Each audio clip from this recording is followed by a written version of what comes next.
The main evening news and sport now on BBC One with Michael Burke and Rob Bonnet. It's 3 minutes to 9.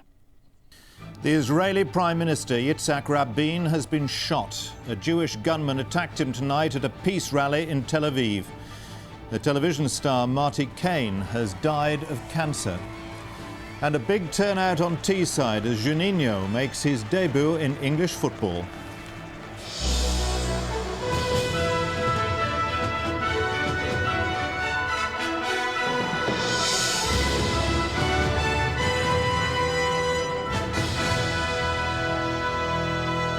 Good evening. Within the last hour, a Jewish gunman shot the Israeli Prime Minister Yitzhak Rabin at the end of a big peace rally in Tel Aviv.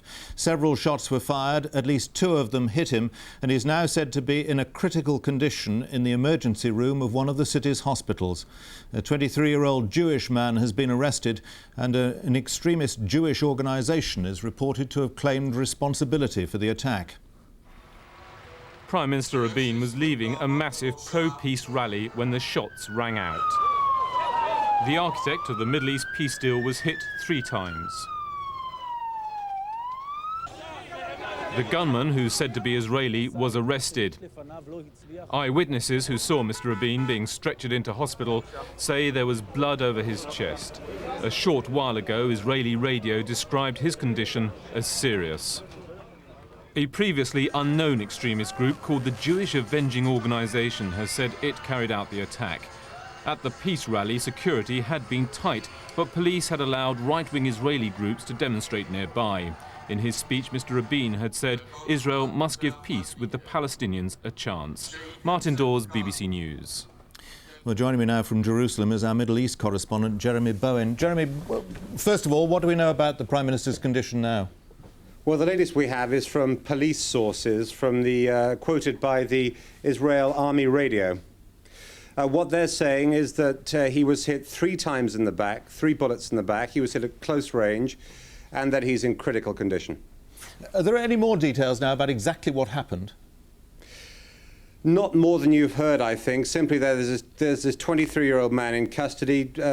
Television pictures from the scene showed him being hustled away. There have been a lot of rumours at this end that Mr. Rabin could become the target of an assassination attempt. A short while ago, a few weeks ago, the head of Mossad, the secret police, gave a briefing to journalists, and he said that security had been tightened around Mr. Rabin because they'd received threats and they were taking them very seriously. This big rally tonight that he was addressing was designed to gather support, not just for his party, but for the peace process in the Middle East as a whole. What sort of impact, do you think, at this early stage, is this shooting likely to have on that process? Well, Mr. Rabin will be hoping it has no impact at all. He'll be hoping, he would have hoped that he would have put as many new facts on the ground, as they call them here, which would mean that the peace process had become irreversible. The latest stage has been signed.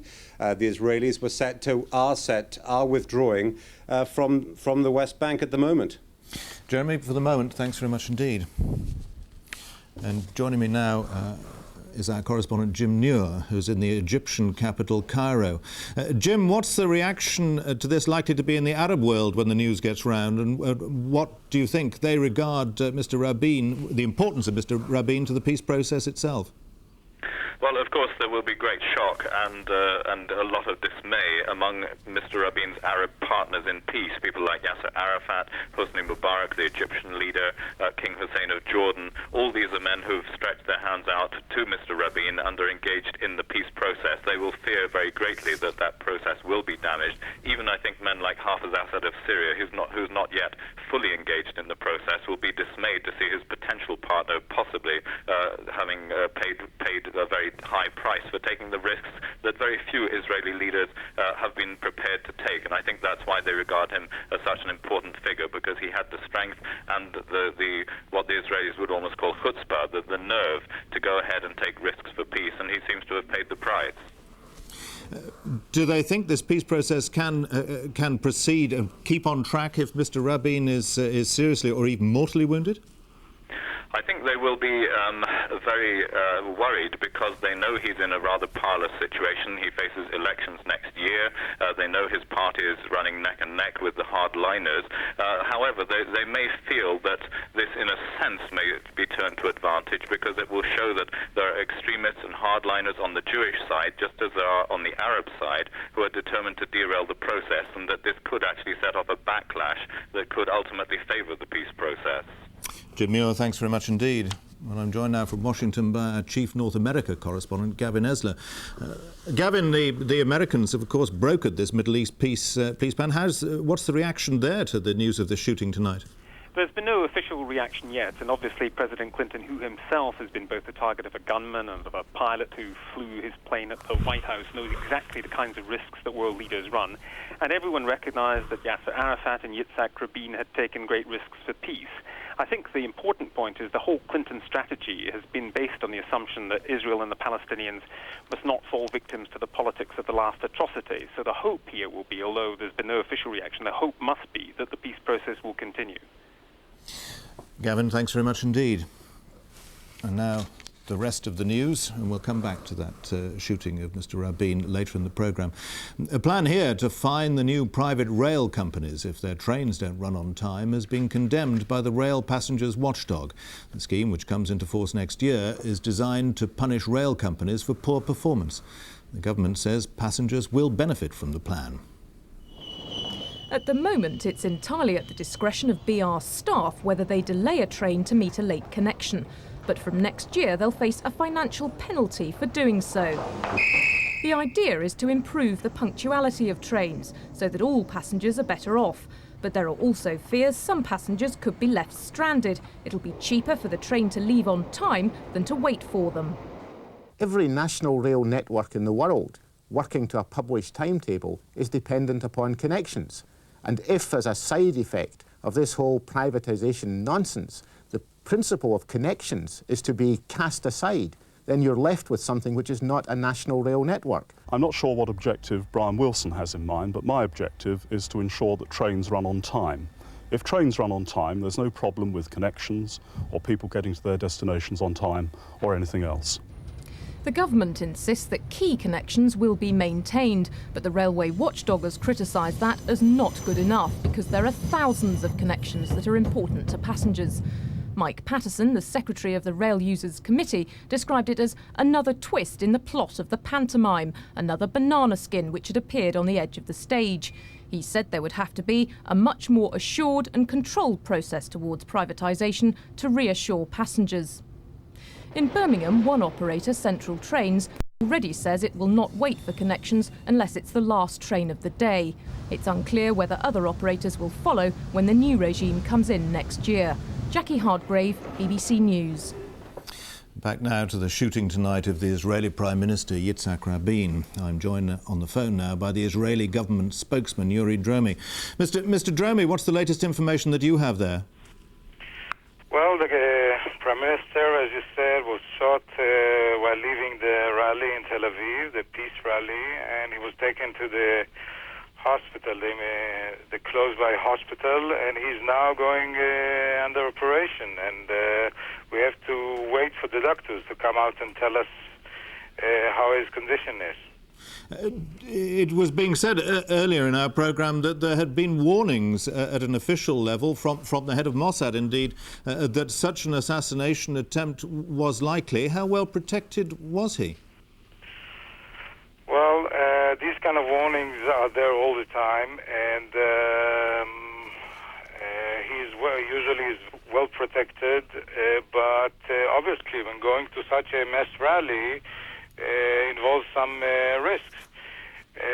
Unfortunately, some fanatic made it close enough to him to make an attempt on his life, and they succeeded. Mr. Dromi, for the moment, thank you very much indeed. And we'll bring you more on that story, of course, as we get the information coming in. Colonel Gaddafi of Libya has stopped a visit by over 100 World War II veterans to the graves of fallen comrades. The former desert rats were given the news as they were about to leave for Tobruk. Colonel Gaddafi cancelled their visas in protest at remarks made by President Clinton about Libya's role in the Lockerbie bombing. The visas were cancelled as the veterans were about to board the aircraft at Gatwick. Old soldiers had travelled from across the Commonwealth to take up Colonel Gaddafi's personal invitation to remember dead comrades. Colonel Gaddafi has been angered by President Clinton's comments yesterday on the Lockerbie bombing. It's bloody hellish. These Yanks, they should stay in their own country and mind their own bloody business. That's all I've got to say about these people. If the blame is put fairly and squarely, I mean, even for the start of the Second World War was caused by politicians anyway. And now they're debarring us more or less from honouring our dead. At a ceremony to dedicate a memorial to the Lockerbie victims, President Clinton promised to step up pressure on Libya. We must never relax our efforts until the criminals are brought to justice. Tonight, the 8th Army Veterans Association said it now seemed extremely unlikely the veterans would be able to visit the battlefields of the Western Desert. Martin Dawes, BBC News. 2 Algerians suspected of involvement in recent bomb attacks in France have been arrested in London. The men were detained under the Prevention of Terrorism Act and are being held at Paddington Green Police Station. One is suspected of being a leading member of the armed Islamic group, which has been blamed for the deaths of 7 people in France this year. Here, 100,000 fireworks have been recalled after a safety warning. The Health and Safety Executive said the 15-shot Roman candle, made in China and distributed by Astra Fireworks, contains a mix of chemicals that could explode when damp. Astra says the risk is low, but is offering a full refund. The ITN newsreader Julia Somerville has strenuously denied allegations that she was involved in taking indecent photographs of a child. She and her partner were released on bail after being questioned by police for several hours. In a statement, Ms. Somerville said a wholly innocent family photograph had been completely misconstrued. She added she was extremely distressed that the allegations had been leaked to the newspapers. Scotland Yard has denied releasing details to the media. Marty Kane, the singer and comedienne, has died. She was 50 and had been suffering from lymphatic cancer for several years. Marty Kane had discharged herself from hospital last Friday and died at her home in Oxfordshire. Matthew Amroliwala reports. Mad about the boy. I know it's stupid to be mad about the boy. Although I'm ashamed of it. A singer and comedian, Marty Kane, was always self-deprecating.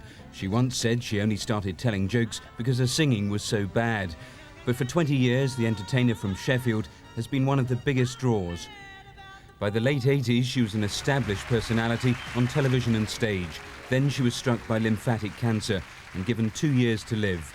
But after long and painful treatment, she returned to television, her condition the butt of her humour. The boss wasn't going to have any music. I said, I'll need something to come on with. He said, I'll get you a walking stick. The 50-year-old said she was overwhelmed by the support from the public and from other cancer sufferers. She said she was constantly glad she'd packed so much into a magical mystery tour of a life. Marty Kane had discharged herself from hospital on Friday and died at her home this evening. And now, with news of an eventful debut in English football for Juninho and the rest of the sport, here's Rob Bonnet. He didn't last the whole match, but Juninho's contribution to Middlesbrough's 1-1 draw with Leeds this afternoon was telling. The £4.75 million Brazilian star, signed 3 weeks ago but only cleared to play on Thursday, was at the heart of the game. He created a goal and much more besides before being booked and substituted. Not only Teesside, but the whole of English football has been building up to this day ever since Juninho signed 3 weeks ago. The souvenir sellers have had a carnival. Anything with Brazil and Juninho on it has been outselling the homegrown material. The Riverside Stadium is nicknamed the Copacabana these days, and although the 5'5" Brazilian is one of the smallest players in the Premiership, the welcome was surely one of the biggest.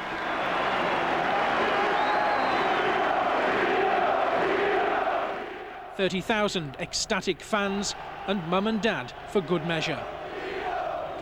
The cold winters, the pace of English football, the physical side of the game have all been put forward as reasons for his failure, but his debut showed enough flair to suggest there's much more to come. Juninho showed some lovely touches and good vision when he was playing people through. So there were some good things that come out of the game.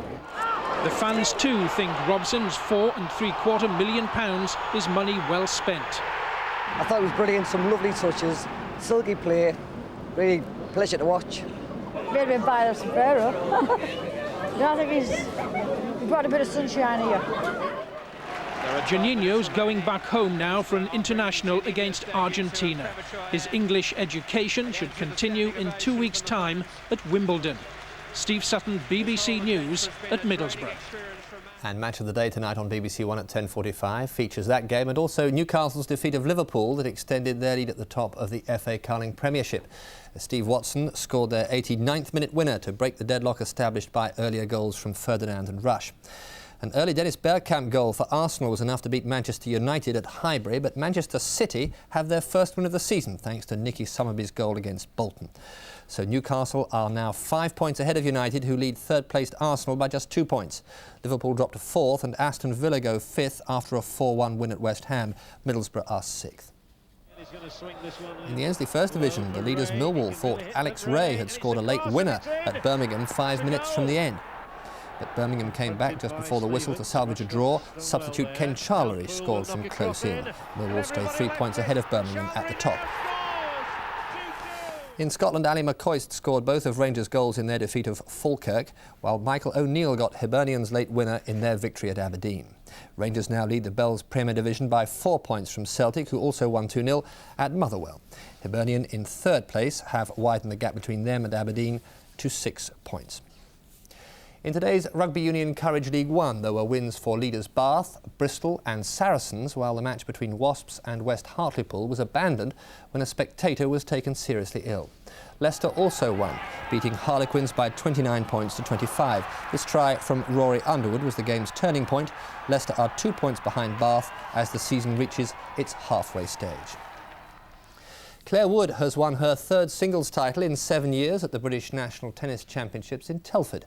Wood, the British #1, overwhelmed 8th seed Sam Smith 6-2, 6-2, a result that she afterwards described as a positive step after a difficult year with a leg injury. That's it. Game, 7 match. In the men's semi-finals, the British #1 Greg Rosetsky beat 4th seed Mark Petchey, also in straight sets, and in tomorrow's final he'll play Tim Henman, who easily beat Jeremy Bates in today's other semi. The 5-1 favourite Snow Princess, ridden by Richard Hills, won the race of the day, the November handicap at Doncaster. She had to withstand a strong challenge in the closing stages, described by Peter Bromley. So too is Dato Star coming from the pack to challenge. On the far side, Snow Princess. Dato Star coming very, very strong on the last 150 yards, and it's Snow Princess from Dato Star. They have the race between them, and Snow Princess is going to win the November. Snow Princess, Dato Star. And Secret Service was adjudged third after a photo. And that win on Snow Princess was part of a double for jockey Richard Hills to add to his treble yesterday. Michael. Well, thanks. Back now to our main story, the shooting of the Israeli Prime Minister Yitzhak Rabin. Here, John Major has been informed of developments. He's said to be very concerned about the shooting. Israeli radio has just said Mr. Rabin is in a serious, stable but not critical condition in hospital. The Israeli police said they'd arrested the gunman and knew his identity. They said he's a 27-year-old law student who's been involved in illegal settlements in the West Bank. I'm joined again by our Middle East correspondent, Jeremy Bowen. What's the latest information you have there, Jeremy? Well, the latest we hear is what you've been saying, that he is in a very serious condition indeed, that this 26-year-old student, 27-year-old, is in custody. He's been associated, apparently, with an organisation called EAL. Now, they've been affiliated to groups who we've seen on various amateur videos here running around with masks and guns. Groups, really, that up to now haven't been taken very seriously. What was likely to be the objective of the shooting? Are they hoping that merely by assassinating Yitzhak Rabin that they'll totally derail the peace process? Well, if the truth is that the shooting was carried out by Jewish extremists, I think they were probably out to kill him. There are people living in these settlements in the West Bank who believe that Mr. Rabin and Mr. Peres, the foreign minister, are inflicting upon the Jewish people a catastrophe of historic proportions. They feel that if they are forced ultimately to leave those settlements, which they say they will never do, then the Jewish people will suffer a tremendous setback. Now, they have threatened time and time again that they might even kill them. They could carry out some kind of an attack on people they regard as traitors to the Jewish people. Now, up to now, nobody has really believed them. Opinion in Israel is obviously, or has been, rather fairly balanced on the peace process as a whole. Now that the news is getting out around Israel of what's happened, what's been the reaction? What's the atmosphere there now? A great deal of tension, a great deal of horror. There are people whispering to me here in the studio at the moment that there are reports that he's dead. We cannot confirm those. However, Mr. Rabin is central to the process, because Mr. Rabin is a man who has a reputation as a security hardliner, somebody who is prepared to stick up for the Israeli people. He was a man who when the peace process started, had the credibility to see the whole thing through. And really, he had the clout to sell it to people who otherwise wouldn't have agreed with some of the concessions that had been made.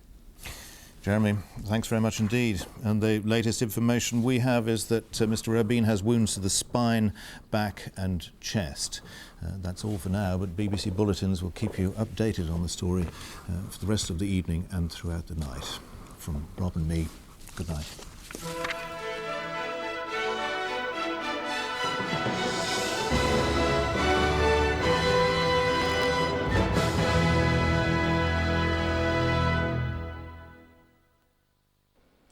A very good evening to you. It's going to be the coldest night of the winter so far, but I think even colder through tomorrow night.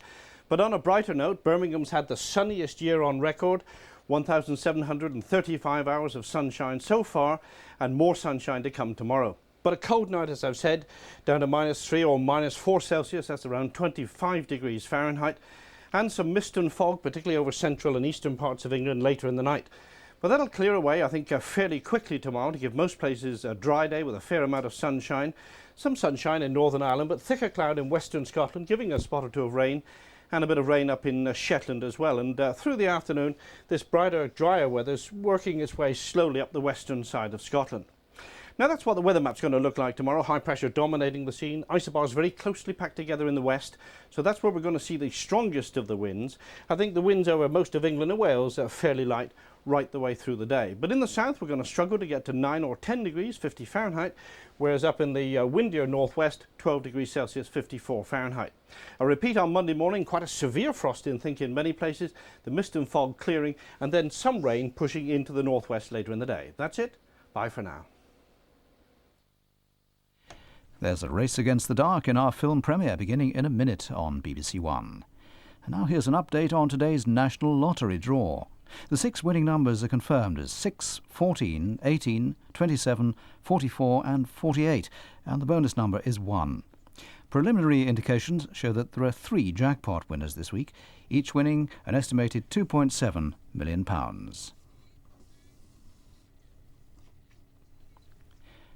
And now we return to the news report.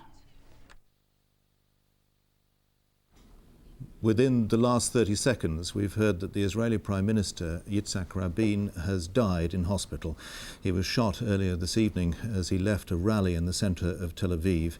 He was hit by 3 bullets. A Jewish gunman has been arrested, and an extremist Jewish organisation has claimed responsibility. We'll bring you more as we hear it.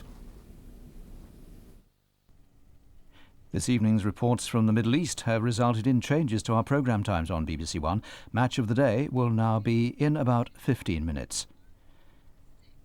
Because now on BBC One we are returning to the newsroom and Michael Burke.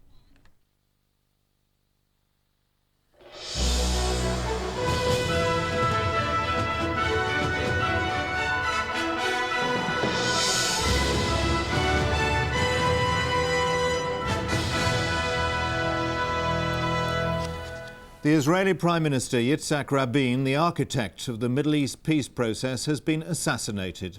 He was shot at least twice as he left a huge rally for peace in Tel Aviv tonight and died shortly afterwards in hospital. A 27-year-old Jewish man has been arrested and an extremist Jewish organisation has claimed responsibility for the killing. A short while ago, the Israeli Foreign Minister Shimon Peres was appointed acting Prime Minister at an emergency cabinet meeting. Yitzhak Rabin had spent the evening at a peace rally in Tel Aviv. The rally ended with Mr. Rabin joining in a song for peace. Police estimated around 100,000 people were there. One placard said, "Yitzhak Rabin, you are the hero of our generation." The assassin opened fire as the rally was breaking up. Mr. Rabin's bodyguard threw himself in front of the bullets. He was hit as well. When Rabin came down, he started walking towards the car from the stairs, from the flight of stairs. And I said to my girlfriend, this is bad security because there's only one exit. And he came down, he walked towards the car. All of a sudden there were like 4 shots, 5 shots, something like that. And then he like collapsed. I saw him collapsing and everybody, they just took us down. Yitzhak Rabin was rushed to hospital. An emergency operation was attempted, but he died a little later. Police arrested a 27-year-old student who comes from a prosperous town north of Tel Aviv. Later they said he was a known activist in Jewish extremist organizations. Crowds gathered outside the hospital. Right-wingers had threatened Yitzhak Rabin's life many times. Security around him had been threatened, but Mr. Rabin, a former general, always led from the front. He never hid himself away. There's great shock and very public emotion here. Outside the hospital, angry bystanders turned on a right-winger. This country was already deeply divided by the peace process Mr. Rabin had championed. There will be bitter recriminations as Israel enters a period of official mourning. In Gaza, Yasser Arafat, leader of the PLO, Mr. Rabin's greatest enemy who became a negotiating partner, offered his condolences. I am very sad and very shocked for this awful and terrible crime against one of the brave leaders of Israel and the peacemakers. I hope that they will have the ability, all of us, the Israelis and the Palestinians, will have the ability to overcome this tragedy. Mourning candles are being lit, prayers are being said. The assassination is one of the greatest traumas modern Israel has faced. He was the leader Israelis trusted most with their security. Without him, concessions to the Palestinians would have been unworkable. This is a defining moment for Israel and for the peace process. Jeremy Bowen, BBC News, Jerusalem. Yitzhak Rabin made his reputation as a soldier, fighting for the establishment of Israel. It made him Prime Minister for the first time in the 1970s, when he initiated the long Middle East peace process, which resulted in an agreement with Egypt. Like his country, Yitzhak Rabin's character was forged in war. He was a commander in key battles around Jerusalem in the War of Independence. In the 1967 Six-Day War, he was the army's chief of staff, organising the fight for territory he would later hand back at the peace table. His military background enabled him to keep the trust of his people when, as Prime Minister in 1977, he laid the groundwork for a historic peace initiative with President Sadat of Egypt, but was forced to resign over an illegal bank account. For Israel, the resignation ended more than 30 years of Labour rule. It heralded the Israeli invasion of Lebanon and the running ulcer of the Palestinian Intifada. By 1992, the election slogan was, "Israel is waiting for Rabin." He told the voters the most important thing is to reach a settlement with the Palestinians. It's possible and it will change the Middle East. Martin Dawes, BBC News. And I'm now joined by our Middle East correspondent Jeremy Bowen, who's in Jerusalem. Jeremy, where does this leave the peace process? Where does it leave the Israeli government? Because as you were mentioning in your piece a moment ago, Mr. Rabin had a unique position as a hawkish, soldierish man in carrying the Israeli people with him in this peace process. Mr. Peres is not like that, is he? No, he's not. Mr. Peres, the foreign minister who's taken over as acting prime minister, is a man who is really the archetypal dove in Israeli politics, a man who was always interested in compromise, a man who always believed that Israel would have to, at some point, to make an accommodation with the Palestinians. Mr. Rabin was very different, and if you like, this this combination of the hard man and the soft man was really very good in selling the peace process to Israelis. Both of them brought a big constituency with them. Mr. Rabin, though, was the man they really trusted. And the important thing now for the peace process is not really what happens in the next few days. I think the peace process, for the time being, is on course. Agreements have been signed, and withdrawal is happening. What happens really, what's important really is what happens over the next 12 months. Because if Mr. Perez stays as Prime Minister, which seems to be the most likely thing at the moment, he may not be able to win an election, which has to be held by this time next year. It may, in other words, be easier for a right-wing government against compromise to come into power in Israel, which could have serious implications for the peace process. Jeremy, thanks very much indeed. Well, from the perspective from the Arab world, I'm joined on the line now by our Middle East correspondent Jim Muir, who's in the Egyptian capital, Cairo. Jim, how is this news being taken in the Arab world? Well, with considerable dismay. Of course, there is also routine denunciations of the attack on Mr. Rabin and the killing, but also, I think, genuine dismay, especially among Mr. Rabin's peace partners, men like, of course, Yasser Arafat, who you heard just now, Hosni Mubarak of Egypt, King Hussein of Jordan in particular, too. I think Mr. Arafat's fate was most closely bound up with that of Mr. Rabin. They were pursuing together this extremely delicate operation of trying to separate, as it were, the Israeli and Palestinian peoples involving territorial compromise.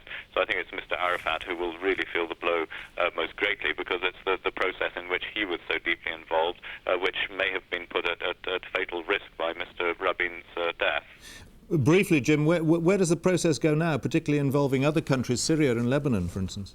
Well, I think they will go on hold for the time being. They will have to necessarily. And I think that men like Hafez Assad, the Syrian president, and of course the Lebanese, who are very much hanging on Syria's coattails these days, will feel the loss of Mr. Rabin as well, because they did see him as Jeremy was saying, a sort of unique figure, the man who had the tough credentials of a right-wing leader, but nonetheless the man who was leading Israel towards peace, something which a dove simply could not do. Jim Muir, thanks very much. The death of Yitzhak Rabin comes just over 2 years after he signed an historic peace deal with the Palestine Liberation Organization in Washington. The extraordinary and chaotic times that have followed highlight the deep divisions within Israeli society over the peace process. Diplomatic correspondent Brian Hanrahan looks back on Yitzhak Rabin's legacy to the Middle East. It was Yitzhak Rabin's reputation as the man who put Israel's security above all else that gave him the political strength to start the peace process. Yasser Arafat, who he reluctantly shook hands with on the White House lawn, was regarded as an unrepentant terrorist. No other Israeli politician could combine Mr. Rabin's readiness to deal with the PLO and the capacity to convince Israel that it was safe to do so. But the deal with the Palestinians immediately polarized Israeli public opinion. Within months, an Israeli extremist gunned down 29 Arab worshippers at the tomb of Abraham in Hebron. The extreme right believed that giving up the West Bank was both a denial of Israel's birthright and a threat to the country's security. It was an early indication of how fanatically they felt. As Israel pressed on with the deal, allowing the PLO to return to Gaza and take control, political support inside Israel began to fall away. Mr. Rabin argued that this was the way to long-term security for Israel, and it relied on giving Mr. Arafat sufficient power to control Arab extremists. But the fundamentalists on the Arab side began using a new tactic, suicide bombs in Israel proper. The mounting death toll caused new doubts in Israel to surface about the peace process. Israeli settlers, until then unsure of their public support, now became more openly hostile to the government, using public revulsion to press for a slowing or abandoning of the peace process. Mr. Rabin's assassination comes at a moment when the whole process is at its most vulnerable. If Mr. Perez, his fellow Nobel Peace Prize winner, succeeds him as leader, his dovish reputation may not be able to carry a dubious Israeli public. And the extremists have traumatized Israel's society when it most needs unity and strength. A short while ago, President Clinton had this to say about the death of Yitzhak Rabin. For half a century, Yitzhak Rabin risked his life to defend his country. Today, he gave his life to bring it a lasting peace. His last act, his last words were in defense of that peace he did so much to create. Peace must be, and peace will be, Prime Minister Rabin's lasting legacy. Well, I'm joined now from Washington by our chief North America correspondent, Gavin Esler. Gavin, where does this leave American foreign policy in the Middle East? Well, I was at the United Nations a couple of weeks ago and watching demonstrations by right-wing Jewish groups claiming that Yitzhak Rabin was a traitor. And so the United States is very familiar with the kinds of pressures within Israel because it sees them here. It knows the pressures also on Yasser Arafat. But the whole basis of the Clinton approach to the Middle East has been that the initiative has to be taken away from the gunmen on both sides, and therefore there is no alternative, in the president's own words, to push ahead with the peace process. And so there is no doubt that that's what the United States will do. Although the president himself was obviously shocked, as you could see from his face tonight. He himself has been a target for attacks, and he, I'm sure, feels deep personal sympathy for Yitzhak Rabin's family. How much did the Americans have, if you like, invested in the personality of Yitzhak Rabin in this process? Well, they certainly knew how important he was to the peace process in Israel, but I think you could make that argument with an emerging democracy like Russia, for example, and say there's a lot invested in the personality of the leader and Boris Yeltsin and so on. I think democracies tend to be more resilient, and so perhaps less so than an emerging democracy like Russia. Gavin, thanks very much indeed. Correspondent Matthew Amroliwala is in Downing Street. Matthew, what's been the response from the British government? Well, the Prime Minister this evening has spoken about the horror at events. He described Mr. Rabin as a personal friend who he much admired. He last met him in the spring, and he's been closely kept in contact with developments. He's added that Mr. Rabin gave his life for peace, and the best memorial would be in achieving it. Tony Blair for Labour expressed similar sentiments. He said Mr. Rabin was a brave man leading his country towards peace and condemned the cruelty of the assassins. Paddy Ashdown too has spoken of his distress, adding that this is a moment of great instability for the Middle East, and it's vital that everybody now acts to keep the process going. Matthew, thanks very much indeed. Well, I'm joined now in the studio by the Israeli ambassador, Mr. Moshe Raviv. Mr. Raviv, your feelings tonight? Well, this is a very sad and tragic day for Israel, for the Jewish people, and for peace-loving people everywhere. Yitzhak Rabin was a hero in war and a great hero in making peace. Our democracy is resilient, and we shall overcome the sadness and the pain and the difficulties. And they are great. They are immeasurable. Are they greater after Mr. Rabin's death? Do you think, for instance, that Mr. Perez, a dove by reputation, will be able to, if you like, balance the factions in his own party and carry Israelis forward in the peace process? At this moment, what we feel is great, great grief. And at this moment, we are collecting our thoughts and our emotions. The cabinet is in session, and I believe that within an hour, arrangements for the funeral will be announced. And now, we are not talking about politics. Speculations are many, but two things are sure. Our democracy is strong, and the peace process will go on. What do you imagine will be the response of the Israeli people? Will it turn people against the peace process, or might it have the opposite effect?